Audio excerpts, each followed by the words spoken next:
Política sem sabedoria é ação pífia.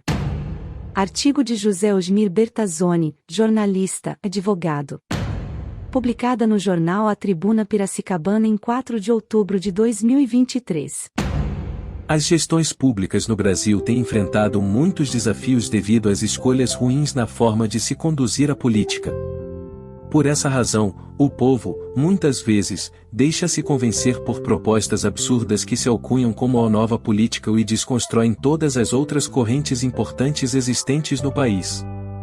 Além disso, há uma forte proximidade entre religião e política, criando uma construção sombria da espiritualidade invocativa do ódio, frequentemente usando o nome de Deus, pátria e família para criar uma falsa impressão de conservadorismo, frequentemente acompanhado da hipocrisia. Platão acreditava que o poder deveria ser exercido por uma espécie de aristocracia, mas não constituída pelos mais ricos ou por uma nobreza hereditária. Segundo seu pensamento, os governantes deveriam ser definidos pela sabedoria.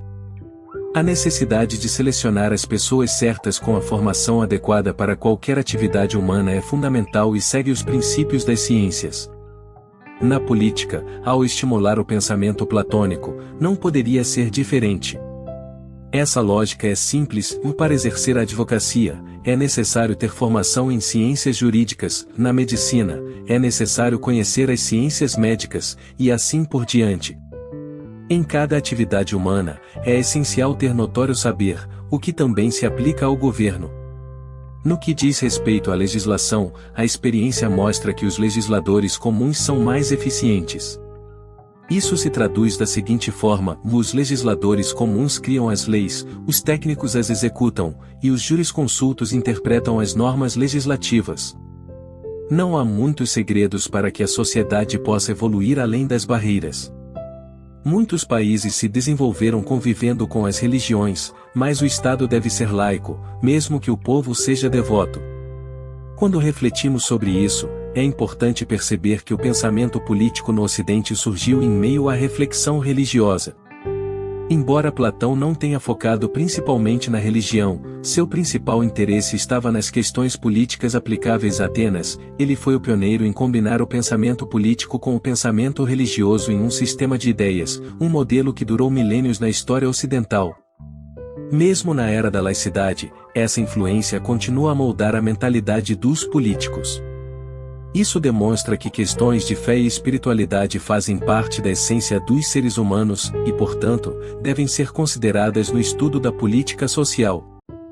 O que não pode ocorrer, pois é prejudicial à sociedade, é o fanatismo religioso e a cegueira política que impede as pessoas de sair de suas próprias bolhas e analisar todas as formas de governo e Estado, especialmente a democracia, como a corrente mais sólida de desenvolvimento civilizatório humano. No brilhante pensamento de Jean-Jacques Rousseau, encontramos enigmas como este: são a força e a liberdade que fazem os homens virtuosos. A fraqueza e a escravidão nunca fizeram nada além de pessoas más.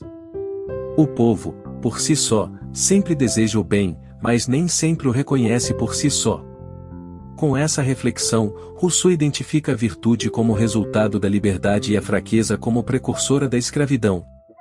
Ele entende que o povo é inerentemente bom, mas nem sempre consegue discernir entre aqueles que conduzem à liberdade e aqueles que os levam à escravidão. Em conclusão, na minha opinião, as pessoas que elegeram prefeitos e vereadores nas últimas eleições foram influenciadas pelo ódio e não conseguiram distinguir entre os agentes mal-intencionados e os bem-intencionados. O resultado disso é a devastação das estruturas sociais das cidades e o atrofiamento do processo civilizatório e democrático. Em governos passados ocorreram erros, mas nada equiparado com os nossos dias. Vivenciamos tantas luzes iluminando essas ribaltas de ódio.